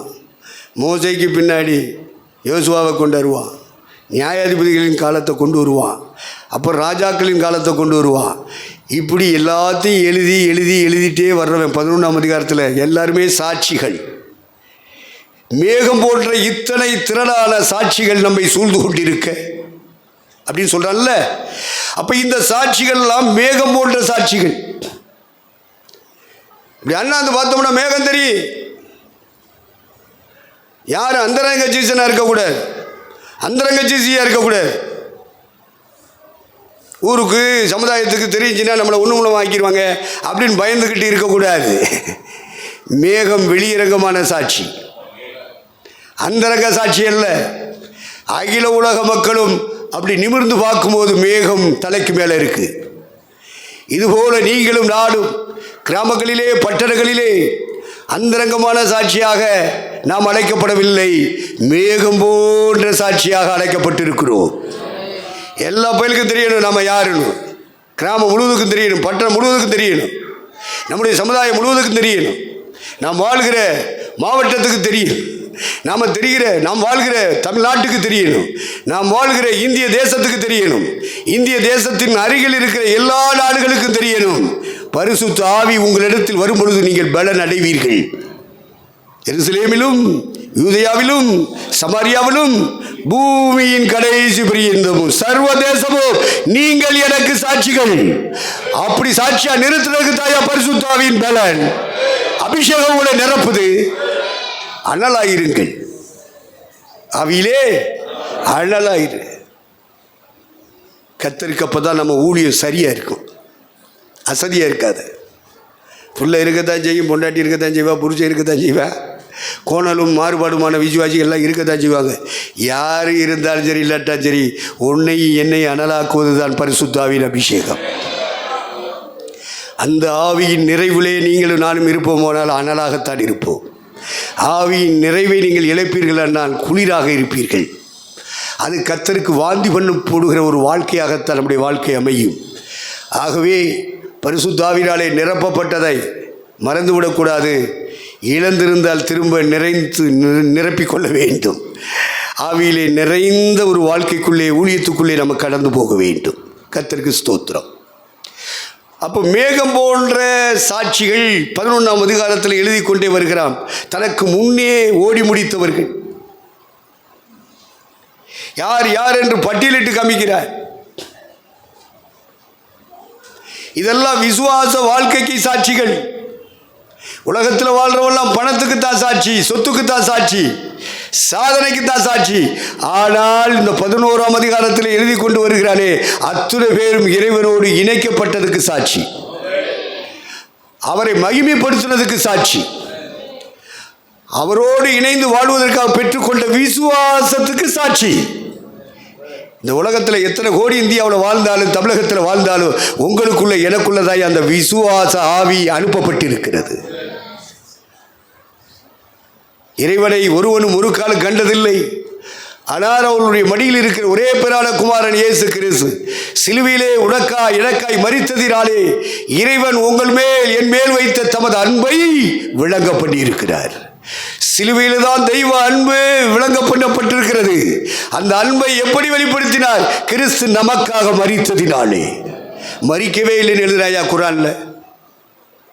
நீங்கள் நானும் நல்லா கேட்டுக்கிட்டு தான் இருக்கோம். பொறுத்தது போதும் பொங்கி எழு என்று சொல்ல வேண்டாமா? தமிழனா வாழ்ந்தாலும் போதாது, தலை நிமிர்ந்து நடந்தாலும் போதாது, சத்தியத்துக்காக தலையை நிமித்தணும். நீ கற்றுக்கொண்ட உபதேசத்துக்காக தலையை நிமித்தணும். ஓ மேலே இறங்கி இருக்கிற அபிஷேகத்துக்காக தலையை நிமித்தணும். நிமிர்த்த வைப்பார் பரிசுத்த ஆவியானவர். அதனால அழைப்பையும் தெரிந்து கொள்வதையும் கன்ஃபார்ம் பண்ணுங்க, உறுதிப்படுத்துங்க. நீங்களும் நானும் தேவனால் அழைக்கப்பட்டவர்கள். இந்த உலக மனுஷன், உலக முதலாளி, அரசாங்கம் அல்ல உன்னை என்னை அழைச்சது. பரலோகம் வேறு பிரிச்சிருக்கியா? இறைவனுக்காக ஒரு கூட்டம் இந்த பூமியில் வாழ்ந்தால் நீங்களும் நானும் தாயா. உன் கையில் என் கையில் இருக்கிற சப மக்கள் தான் அதுக்கு சாட்சி. சாதாரண சாட்சி இல்லை, சமுதாயத்துக்கு பயந்த சாட்சி இல்லை, மறைஞ்சிக்கிட்டு இருக்கிற மேகம் அல்ல. இது பகிரங்கமாக தெரிகிற மேகம். இந்த விசுவாசத்தை உடையவர்கள் வெளியரங்கமான சாட்சியாக இருப்பார்கள், பகிரங்கமான சாட்சியாக இருப்பார்கள். கர்த்தருக்கு மகிமை உண்டாகட்டும். ஆகவே இந்த நிக்கோதேமெல்லாம் அந்தரங்க சீசனாக இருந்தான். நிக்கோதேமு தெரியுமில்ல, பெரிய கன்வென்ஷன் பிரசங்கர். ஆனால் ஒரு பக்கம் பிரசங்கம் மக்களுக்கு போய் பிரசங்கம் மேலே ஏறி பிரசங்கம் பண்ணாலும் இன்னொரு பக்கம் ஜனகரிப் சங்கத்தில் அவன் ஒரு உறுப்பினராக இருக்கான். இப்போ அந்த பதவி எப்படி விடுறது? அடுத்து இவன் ஜாதிக்காரன் கூட்டமெல்லாம் அங்கே பரிசேய கூட்டமெல்லாம் அங்கே இருக்குது. இவன் சதுசேய வம்சத்தை சார்ந்தவன் அல்ல, பரிசேய வம்சத்தை சார்ந்தவன். அது மாதிரி அரிமத்தியா ஊரானாகிய யோசேப்புன்னு ஒருத்தர் இருந்தானா ஐயா? என்னமோ படிச்சிருக்கோம் ஐயா, இப்படியா சொல்கிறது? அவனும் அந்தரங்க சீசன். அவன் பெரிய கோடீஸ்வரன். அவன் இருக்கிற இடத்துல அவன் பணம் சிலருக்கு தடை, ஜாதி சமுதாயம் சிலருக்கு தடை, உறவுகள் சிலருக்கு தடை, அவர்கள் எதிர்பார்க்கிற இடம் சிலருக்கு தடை. அதனால் ஏசுனார் நல்லவர், வல்லவர், அவர் தான் ஆண்டவர். நாங்கள் அவர் மேலே நம்பிக்கைத்தான் இருக்கோம். ஆனால் மேகம் போன்ற சாட்சியாக வர முடியாது. நாங்கள் அந்தரங்கமாக இருந்துக்கிறோன்றாங்க. என் ஆண்டவர் இயேசு எப்பொழுது சிலுவையிலே தொங்கி மரித்தாரோ, முழு உலகத்துக்கும் மீட்பை உண்டாக்கும்படி ரத்தம் சிந்தினாரோ, அன்று அவர் மனிதனுக்காக ரத்தம் சிந்தினது மட்டுமல்ல, மரண போராட்டம் அனுபவித்தது மட்டுமல்ல, மரித்தார். இப்போ அந்த சரீரத்தை அடக்கம் பண்ணணும். கொண்டுட்டாங்களே மாபாவியே, நம்ம அப்போவே பகிரங்கமான சாட்சியாக வாழ்ந்துருக்கலாமே, இனியும் தாமதிக்க கூடாதுன்னு சொல்லிட்டு உடனே குதிச்சுட்டாங்க. கோதாவியில் நேரடியாக பிளாத்துட்டு போயிட்டாங்க. அந்த பாடி எங்கள்கிட்ட கூடிய நாங்கள் அடக்கம் பண்ணிக்கிறோம். இந்த அப்போஸ்தலர் மாதிரி இந்த அதிகாரம் பெற்று சார்ஜ் விரட்டினாங்க. இல்லை, இவன்லாம் எங்கே போனேன்? அப்போஸ்தலர்கள் நாங்கள் எல்லாரும் அப்படி மாறு உதட்டினாங்க. இல்லை, இவன்லாம் எங்கே போனேன்? அந்தரங்கா சீசனாகி இருக்கிறவன் கவர்மெண்ட்டில் போய் அப்ளை பண்ணுறாங்க, அந்த பாடி எங்கள்கிட்ட கூடிய அப்படின்னு தைரியமாக கேட்குறாங்க. இவங்கெல்லாம் ஓடி போயிட்டாங்க. நம்மளையும் சேர்த்து சிலுவையில் அரைஞ்சிருவாங்க, வேண்டான்டா. இவர்களெல்லாம் பயந்து ஒளிந்து கொண்டிருக்கும் பொழுது அந்தரங்கமாக இருந்த அந்த சீசர்கள் இப்பொழுது பகிரங்கமாக மேகம் போன்ற சாட்சியாக இறங்கிட்டான். அரசாங்கம் கொன்னாலும் சரிடா, இனி தாமதிக்க கூடாதுன்னு இறங்கி அந்த பாடி என்கிட்ட கொடு அப்படின்னு சொல்லி கேட்டாங்க. சரி கொடுங்க அப்படின்றதுக்கு உத்தரவு போட்டார். அப்போ இப்போ நம்ம பாடியை கொடுக்கணும்னா செத்துட்டாரா அப்படின்னு பார்க்கணும். அதுக்காக 100க்கு அதிபதிக்கு தகவல் அனுப்புகிறான் கவர்னர். அவன் பேர் பிளாத்து. கர்த்தருக்கு சோத்திரம். அப்போது இவன் பெட்டிஷன் இங்கேருந்து கொடுக்கான். கொடுத்த உடனே அங்கே சிலுவையின் அடிவாரத்தில் இருக்கிற காவலர்கள், துணை இராணுவ படைன்னு நம்ம இந்தியாவில் சொல்லுவானுங்க, அந்த இராணுவத்தை சார்ந்தவர்கள். அப்போ 100க்கு அதிபதி, 100 சிப்பாய்களுக்கு ஒரு பெரிய அதிபதி. அவன் கையில் அந்த பெட்டிஷன் கிடச்சோடனே பார்த்தான், அந்த ஜீசஸ் அப்படின்ற பாடியை இன்னார்கிட்ட ஒப்படைக்கணும். அப்போ அவர் மரித்து விட்டாரா என்று சொல்லி பார்ப்பதற்காக பக்கத்தில் இருந்த வலது பக்கமும் இடது பக்கமும் இருந்த கள்ளப்பயல்களுடைய காலை முறிச்சாங்க. ஆளு கத்திக்கிட்டு அவன் செத்தான். அதே மாதிரி இவனும் கத்திக்கிட்டு செத்தான். கடைசியில் இவர் மறிச்சிட்டாரா, மறிச்சது மாதிரி தெரியுதே அப்படின்ட்டு தான் பெரிய ஈட்டி எடுத்து விழாவில் போட்டான். ஒரு போட்ட உடனே ரத்தமும் ஜலமும் புறப்பட்டு வந்தது. ஒரு சொட்டு தண்ணீர் கூட இல்லை. ரத்தமெல்லாம் சிந்தி முடித்து விட்டேன். இறுதியாக வந்தது ஜலம், தண்ணீர். ஒரு சொட்டு ரத்தம் கூட சரீரத்தில் இல்லை. உடனே சொன்னான் 100க்கு அதிபதி, ஏற்கனவே அவர் மரித்து விட்டார். சில டாக்டர் சொல்லுவாருந்தோம்னா அவசரமாக ஆம்புலன்ஸை பண்ணி அதை பிடிச்சி இதை பிடிச்சி நம்ம ஆஸ்பத்திரி கொண்டோம்னா அவர் அப்போவே செத்துட்டாரே, நீங்கள் என்ன இப்போ வெறும் பணத்தை கொண்டாந்துருக்கீங்கன்னு சொல்லுவான். சம்பாதிக்கிறவன்னா சொல்லுவான், கொண்டாங்க சேருங்க அப்படின்னு சொல்லிட்டு கொஞ்ச நாளைக்கு வச்சுருந்து வெண்டிலேட்டர் போட்டு உயிர் இருக்கிற மாதிரி காமிச்சு நம்மள்கிட்ட என்ன பணம் இருக்குது, நம்ம எவ்வளவு நமக்கு தில் இருக்குதுன்னு பார்ப்பான். இது தில் இல்லாத பார்ட்டின்னு சொன்னால் தூக்கிட்டு போ, முடிஞ்சு போச்சு, கொண்டுட்டு வரும்போதே முடிஞ்சு போச்சும்பான். இதுபோல் ஈட்டி எடுத்து குத்திய பொழுது என் ஆண்டவராகிய இயேசு கிறிஸ்துவினுடைய விழாவில் இருந்து ஜலமும் இரத்தமும் ஜலமும் புறப்பட்டு வந்தது. அதனாலே அவன் அறிந்து கொண்டான், அவர் ஏற்கனவே மரித்து விட்டார். அதனால் அவருடைய காலை முறிக்கவில்லை. நீதிமானுடைய எலும்புகளில் ஒன்றும் முறிக்கப்படுவதில்லை என்ற வேத வாக்கியம் அன்று நிறைவேறிற்று. கர்த்தருக்கு ஸ்தோத்திரம். அந்த பாடியை இறக்கி கொடுத்தாங்க. 6 மணிக்குள்ளே, ஏன்னா பஸ்கா பண்டிகை நடந்துக்கிட்டு இருக்கு. அதனால் அந்த விடியறதுக்குள்ளே எங்களுக்கு இந்த உடல் சிலுவையில் இருந்த உடல்லாம் இறக்கிறேன்னு இந்த சொல்கிறாங்கல்ல, மாம்சம்லாம் சாப்பிடக்கூடாது, நாங்கள் சாமி கும்பிட போகிறோம்னு சொல்கிறாங்கல்ல, இது மாதிரி சிலுவையிலேருந்து இறக்கிட்டாங்க யூத பயிலுக. இறக்கையா சிலுவையில் என்ன கிடக்கூடாது, புதைச்சிரு அப்படி இந்த புறாவை பிடிச்ச நாய்கள் எல்லாம் புதைக்க சொல்லிச்சு. இவங்கள் பகிரங்கமான சாட்சியாய் மாறினவர்கள் அரிமத்தியா ஊரானாகிய ஜோசப், கன்வென்ஷன் பிரீச்சராகிய நிக்கோதோம், 2 பேரும் கோதால குதிச்சு சமுதாயம் அறிய, ஊர் உலகம் அறிய, அரசாங்கம் அறிய நாங்கள் இயேசுவின் சீடர் என்று பகிரங்கமாக வந்தான் பார்த்தீங்களா? அதான் மேகம் போட்ட சாட்சி. அப்படி வரணும். அந்த நண்பர்கள் இந்த நண்பர்களுக்கு பயப்படக்கூடாது. அவன் அடிச்சு போடுவானோ, அவன் ஜெயிலில் போட்டுருவானோ, அப்படி ஆயிருமோ இப்படி ஆயிருமோ, இடிச்சு போட்டுருவானோ, அந்த அவனை இடிச்சு விட்டானாமே, அவன் ஜெப வீட்டில் இப்படி பண்ணிட்டாங்களாமே, நமக்கு இப்படி வந்துடக்கூடாதுரோய். அப்படி நீ என்னதான் கத்தர் காவராகில் காவலாளர் விருதா. நீ ரொம்ப பயந்தினா ஆண்டவர் கண்ணை முடிவார், அவங்க வந்து இடிச்சே போட்டுருவாங்க. கத்தர் ஃபோல்ட்டா நில்லையா, உன் மேலே அபிஷேகம் இருக்கியா, கிருபை இருக்கியா, சத்தியம் இருக்கியா, பரலோகத்தின் அழைப்பு இருக்கியா, பரலோகத்தினுடைய தெரிந்து கொள்ளுதல் உன் மேலே இருக்கு. கன்ஃபார்ம் பண்ணு, உன் மனசில் அதை உறுதிப்படுத்திக்கொள். அவன் என்னதான் செஞ்சான், குதிச்சுட்டான்ல யோசேப்பு நிக்கதோமு. என்ன அவரை மாதிரி நம்மளை சிலுவையில் இறஞ்சிருவாங்க, அறையிட்டும்டா, அவர் போன இடத்துக்கு நம்மளும் போவோம். குதிச்சானா இல்லையா? என் பிராணனையும் அருமையாக என்னே என் ஓட்டத்தை சந்தோஷமாய் முடிக்க ஆசைப்படுகிறேன். அதான நம்முடைய தீர்மானங்களாக இருக்கணும். கர்த்தர் ஸ்தோத்திரம். மேகம் போன்ற சாட்சியாக உங்களையும் என்னையும் கர்த்தர் நம்முடைய ஊழிய ஸ்தலத்திலே, கிராமத்திலே, பட்டணத்திலே கர்த்தர் ஏற்படுத்தி இருக்கிறார் என்பதை நம்மை உறுதிப்படுத்தி கொள்ள வேண்டும். சாதாரண சாட்சிகள் அல்ல, மேகம் போன்ற சாட்சி. அப்போ 11ஆம் அதிகாரத்தில் அவர் எழுதிக்கிட்டு வர்ற அத்தனை பேரும் மேகம் போன்ற சாட்சி. ஆகையால் மேகம் போன்ற இத்தனை சாட்சிகள் நம்மை சூழ்ந்து கொண்டிருக்க, என்ன பாரம், குடும்ப பாரம், பிள்ளை பாரம், கடன் பாரம், கைமாத்து பாரம், என்னென்னமோ பாரம் இருக்கு. அந்த பாரத்தை எல்லாம் தூக்கி சாப்பிட்ற ஒரே பாரம் ஆத்தும பாரம்யா. அதை மட்டும் பாதுகாத்துக்கிறீங்க ஐயா. மற்ற பாரத்தை எல்லாம் கத்த நீக்கி தந்துடுவார். நீங்கள் விடுதலை அடைவீர்கள், சமாதானத்தை காண்பீர்கள். உங்களை அழைத்தது கத்த. இது மனுஷ அழைப்பல்ல, இது தெய்வீக அழைப்பியா. அதை நீங்கள் சாதாரணமாக நினைக்காதீங்க, அசதியாக நினைக்காதீங்க. பரலோகம் உங்களை தேர்ந்தெடுத்திருக்கு, முத்திரை போட்டிருக்கு. அதான் பரிசுத்த ஆவி. இவள் எனக்குரியவள், இவன் எனக்குரியவன், இவர்கள் என்னுடையவர்கள் என்று சொல்லி முத்திரை போட்டு பாதுகாக்குதையா. அந்த முத்திரை தாயா பரிசுத்த ஆவியின் அபிஷேகம். தேவனுக்கு பைபிள் உண்டாகட்டும். இந்த மேகம் 1-2 வசனங்களை வாய்ச்சி நம்ம நிறைவு செய்ய போகிறோம். அநேக மேகங்கள் கூடுனா ஆசீர்வாதம். கர்த்தர் வருவாராம், உயிர்த்தெழுந்து பரமேறி போய் பரிந்து பேசுகிற கர்த்தர் வருவாராம். அவரை பற்றி யோவான் சொல்லும்போது சொல்லுகிறான், இதோ கர்த்தர் வருகிறார். எப்படி வர்றார்? மேகங்களுடனே கர்த்தர் வருகிறார்.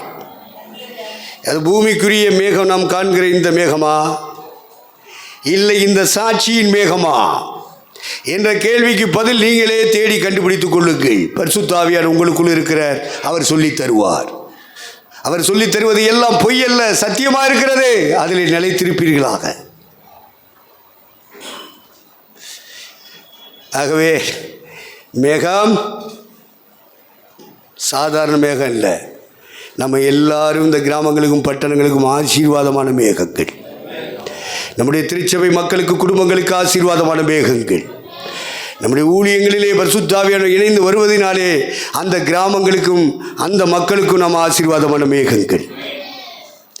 இதில் ஒன்றையும் நீங்கள் பின்வாங்கிடக்கூடாது, சோர்ந்து போயிடக்கூடாது. நீங்கள் திடகாத்திரமாக இந்த வருடம் முழுவதும் ஓடி முடிக்கணும். அதுக்காக ஆவியானவர் நம்மை பலப்படுத்திக்கிட்டு இருக்கார், நம்மை உற்சாகப்படுத்திகிட்டு இருக்கிறார் என்பதை நீங்கள் மறந்து விடக்கூடாது. தேவனுக்கு மகிமை உண்டாகட்டும். அப்போ மேகம் போன்ற சாட்சியில்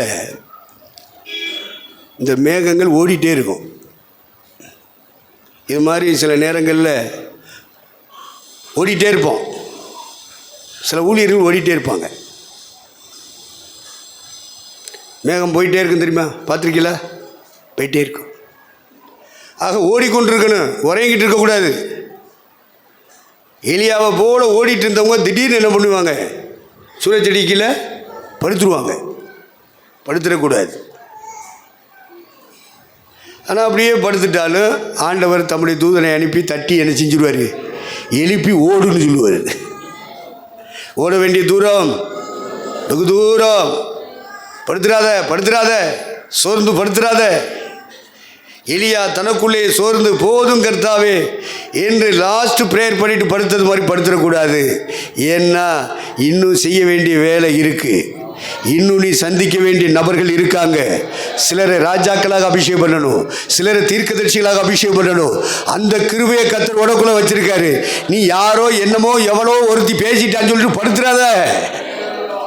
எந்த பிரச்சனை உன்னை படுக்க வச்சாலும் சரி, எந்த பிரச்சனை உன் மனசுல சோறு கொண்டு வந்தாலும் சரி, தட்டி எழுப்புகிற ஒரு நேரமாக இந்த நேரம் இருக்கிறது.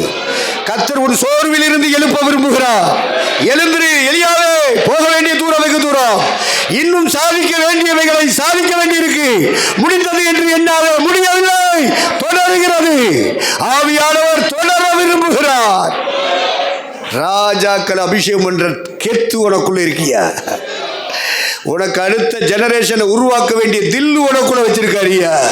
ஏதோ பிரச்சனை வருது போகுது, ஆகவே சுற்றி நெருங்கி நிற்கிற பாரத்தையும் பாவத்தையும் புஷ் பண்ணிவிடு, தள்ளிவிடு. இயேசுவின் நாமத்தில் விலகி போய் என்று சொல்லு. நீ சொல்லும் போது கர்த்தர் அதை செய்வார். தேவனுக்கு மகிமை உண்டாகட்டும். ஆகவே கர்த்தருடைய ஆவியானவர் நம்மை உற்சாகப்படுத்துவாராக. 2 பேதுரு 2:17 வாசிங்க. இவர்கள் தண்ணீர் இல்லாத கிணறுகளும் சுழல் காற்றினால் அடியும் பொழுது மேகங்களுமாய் இருக்கிறார்கள். பாருங்க, சில தெய்வதாசர்மார்கள், திருச்சபை தலைவர்கள், ஒரு காற்று அடிக்குது, அந்த இடத்துல ஆசீர்வாதத்தை கொண்டு போயிடணும், மழையா பெய்யணும்னு சொல்லிவிட்டு அப்படி ஒரு கார் மேகமாக அப்படி கூடி வந்துகிட்டே இருக்கும். அப்படி கூடி வர்ற நேரத்தில் ஒரு பழத்தை காற்று அடிக்கும் பாருங்க. அடித்த உடனே அந்த மேகம் அப்படியே கலைஞ்சிரும். பார்த்துருக்கீங்களா? மழை பெய்ய போதுறான்னு சொல்லிக்கிட்டு இருப்பாங்க, திடீர்னு ஒரு காற்று அடிக்க அப்படியே அந்த மேகங்களெல்லாம் அப்படியே கொண்டு போயிடும். சுழற்காற்றினால் அடியுண்டு ஓடுகிற மேகங்களாக இருக்கிறார்கள் சில தெய்வதாசன்மார்கள். காற்று அடிக்கத்தாயா செய்யும்? சோதனை காற்றியாது, அதுவும் பலவிதமான காற்று பல பக்கங்கள் அடிக்கும், சுற்றி சுற்றி அடிக்கும். உன் குடும்பத்தில் அடிக்கும், உன் பிள்ளைகள்கிட்ட அடிக்கும், உன் மனைவி மூலமாக அடிக்கும், உன் புருஷன் மூலமாக அடிக்கும், உன் சபை விசுவாசி மூலமாக அடிக்கும். அது மட்டும் அடிக்கிறது, உன் கையில் இருக்கிற மொபைலில் பல காற்று வந்துக்கிட்டே இருக்கு. உன் மைண்டையே அது ஆக்குப்படி பண்ணிகிட்ருக்கு. பலவித போதகமாகிய காற்று அப்படின்னு பவுல் சொல்லுவான். என்னென்னலாம் பேசுகிறாங்க இந்த யூடியூப்பில், இன்ஸ்டாகிராமில், ஃபேஸ்புக்கில் எல்லாம் பார்த்து பார்த்து பார்த்து வரும்போது உங்கள் மைண்டில் பல காற்றுகள் அடிக்கிறது, பல தாட்சிகள் உண்டாகிறது. உங்களை பிசாசு அதை பயன்படுத்தி பலவீனப்படுத்துகிறான். நீங்கள் பலவீனப்பட்டு போகக்கூடாது. பலவீனப்பட்டிருந்தாலும் இப்போ நீங்கள் எந்திரிச்சிடணும். இப்போ நாம் ஜெபிக்க போகிற நேரத்தில் எந்திரிச்சிடணும். ஒரு புதிய அபிஷேகம் உங்கள் மேலே கண்டிப்பாக கர்த்தர் இறங்க பண்ணுவார். உங்களை பலப்படுத்திட்டு இருக்கிற கர்த்தர் அபிஷேகத்தின் மூலமாக உங்களை பலப்படுத்துவார். தேவனுக்கு மகிமை உண்டாகட்டும். காற்றினால் அடியுண்டு ஓடுகிற மேகங்கள், அநேகர் இந்த காற்றினாலே அடிக்கப்படும் பொழுது ஆசீர்வாதத்தை கொண்டு போகிற இந்த மேகங்கள் என்ன செய்யப்படுகிறது? இந்த காற்று அடிக்கிற போக்கில் போகுது. அநேகர் அப்படி போகிறாங்க ஐயா. நம்ம கண்கள் காண, காதுகள் கேட்க சில மேகங்கள் இப்படியெல்லாம் போயிட்டே இருக்கு. சுழல் காற்று என்றால் நாம் சந்திக்கிற சூழ்நிலை காற்று. நமக்கு சுற்றி சுற்றி அடிக்கிற சூழ்நிலைகள் இருக்கு பார்த்தீங்களா? இந்த சூழ்நிலையாகிய காற்று அடிக்கும் பொழுது இந்த மேகங்கள் கடந்து போய் விடுகிறது. ஆசீர்வாதத்தை எந்த இடத்திலே கொண்டு போய் சேர்க்க வேண்டுமோ, எந்த இடத்திலே கூடுகிற மக்களுக்கு ஆசீர்வாதத்தை பொழிந்தரல வேண்டுமோ, எந்த வீட்டுக்குள்ளே அந்த ஆசீர்வாதம் வர வேண்டுமோ, எந்த விசுவாசிகளுக்குள்ளே அந்த ஆசீர்வாதம் வர வேண்டுமோ, எந்த கிராமங்களுக்குள் பட்டணங்களுக்குள் அந்த ஆசீர்வாதம் போய் சேர வேண்டுமோ, போக விடாதபடி காற்றுகள் அடிக்கத்தான் செய்கிறது. அடியுண்டு ஓடுகிற மேகங்கள் சிலது இருக்கிறது. ஆனால் நீங்களும் நானும் அடியுண்டு ஓடுகிற மேகம் அல்ல. சூழ்நிலைகளினாலே அந்த மேகங்கள் அசைக்கப்படக்கூடாது. சூழ்நிலை காற்று அடிக்கத்தான் செய்யும். நீ நானும் அசையக்கூடாதியா. ஓ விசுவாசத்தில், ஓ அபிஷேகத்தில், உனக்கு கொடுத்த அழைப்புல, உனக்கு கொடுத்த தெரிந்து கொள்ளப்பட்ட வேலையில உறுதியாக இருக்கும்படி ஜாக்கிரதையா இருக்கு. அடிக்கத்தாயா செய்ய காத்து. அதுக்கேற்றபடி எல்லாம் நீ நானலை போல அசையக்கூடாது. உறுதியா நிற்கணும். காற்று அடிச்சுட்டு அது பாட்டுக்கு போயிட்டே இருக்கட்டும், நீ அசையக்கூடாது. சில மேகங்கள் அசைகிறது. காற்றினால் அடியுண்டு ஓடுகிற மேகங்கள் சூழ்நிலைகளை சந்திக்கும் போது, அவங்களுக்கு பிரதிகூலங்களை சந்திக்கும் போது, எதிர்ப்புகளை சந்திக்கும் போது, வறுமையை சந்திக்கும் பொழுது, ஏழ்மையை சந்திக்கும் பொழுது அவர்கள் என்ன செய்கிறார்கள்? அந்த மேகங்கள் நகர்ந்து விடுதியா. சுற்றி அடிக்கும் காற்றுக்கு பேர் தான், சுற்றி சுற்றி அடிக்கும் காற்றுக்கு பேர் தான் சுழல் காற்று. திரும்ப வாசிங்க 2:17.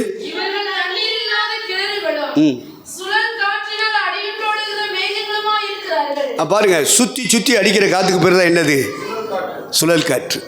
அப்போ நமக்கு சுழல் காற்றுனா என்னது? சூழ்நிலைகள். இப்படி ஒரு சூழ்நிலை வராமல் இருந்தால் நான் நல்லா இருந்திருப்பேன். இப்படி ஒரு சூழ்நிலை வந்துருச்சு, அதனால தான் என் ஊழியம் இப்படி போச்சு, என் நிலைமை இப்படி போச்சுன்னு சொல்லி புலம்புற இடம் இருக்கு பற்றிலா, அந்த இடத்துக்கு நீங்கள் நானும் போயிடக்கூடாது. போயிருந்தாலும் திரும்ப ரிட்டர்னில் வந்துடணும். கரங்களை உயர்த்தி அல்லையிலே சொல்லுங்க, வந்துருங்க. பைபாஸில் போய்கிட்டு இருக்கும்போது இறங்கி போனாலும் திரும்ப பைபாஸுக்கு வந்துருங்க. சில ஆள் அப்படி இறங்கி போவான். திரும்ப இப்போ திருவாரூரில் போயிடுச்சு, திருவாரூருக்குள்ளே போயிட்டு பைபாஸுக்கு வருவான். ராஜ்யமங்கலம் ஆர்எஸ் போனால் ஆர்எஸ் மங்கலத்துக்குள்ளே போயிட்டு அப்புறம் பைபாஸுக்கு வருவான். வந்தானா வரலையா பைபாஸுக்கு? இப்போ உள்ளே போயிட்டு வந்தான் இல்லை. இது மாதிரி நீங்கள் கீழே இறங்கியிருந்தால் திரும்பணுமா வேண்டாமா? பைபாஸுக்கு வரணுமா வேண்டாமா? வந்துரு. வரும்படி கர்த்தர் உனக்கு செய்வை பலன் தருவார், கிருபை தருவார். வந்துரு. வழிதப்பி போனவன் திரும்புகிறது இல்லையோ, விழுந்தவன் எழுந்திருக்கிறது இல்லையோ, கர்த்தர் உன்னை எழுப்பி நிறுத்துவாரியா. நீ வழி மாறி ட்ராக் மாறி ஓடினாலும் கர்த்தர் திரும்ப தன்னுடைய அழைப்பின் ட்ராக்ல கொண்டு வந்து நிறுத்துவார். தான் தெரிந்து கொண்ட இடத்துல கர்த்தர் கொண்டு வந்து நிறுத்துவார். நீ வைக்கப்பட்டு போவது இல்லை.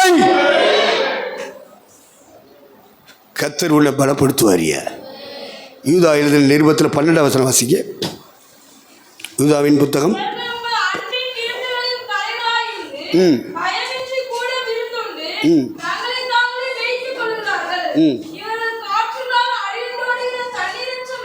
பாத்தியில போதும். இது என்ன மேகம்? மேகம்தான். ஆனால் என்ன இல்லை? இது அபிஷேகம் இல்லாத பாடல்கள், அபிஷேகம் இல்லாத செய்திகள், அபிஷேகம் இல்லாத ஆராதனைகள்.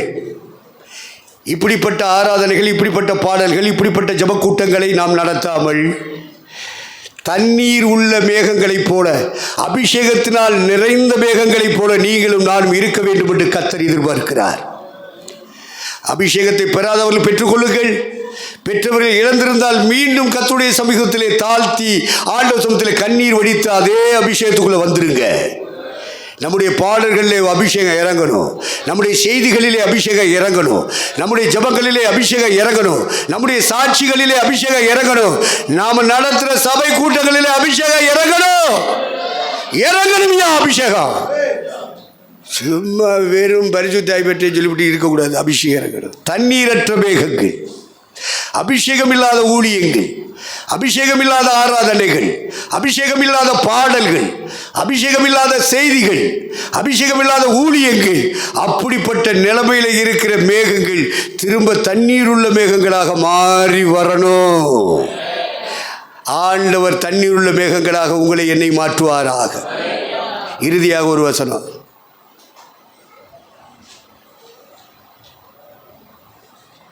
யோவான் சுவிசேஷமா? மத்தேயு சுவிசேஷம் 17ஆம் அதிகாரம் 5ஆம் வசனம் வாசிங்க.